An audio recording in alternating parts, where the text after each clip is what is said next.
Hey everyone, welcome back to a new video on this channel, and in today's guide video I'm going to show you on how to approve Cash App request.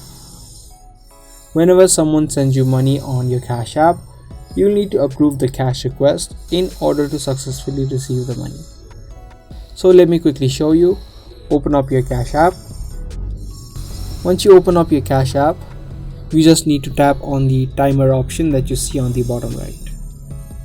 Once you do, you'll land on the activity section where you can see all of your activity. Through this section, you'll also get to see all of your pending requests. To accept or approve the Cash App request, you just tap on the accept option, and in the next screen, you'll again need to tap on confirm.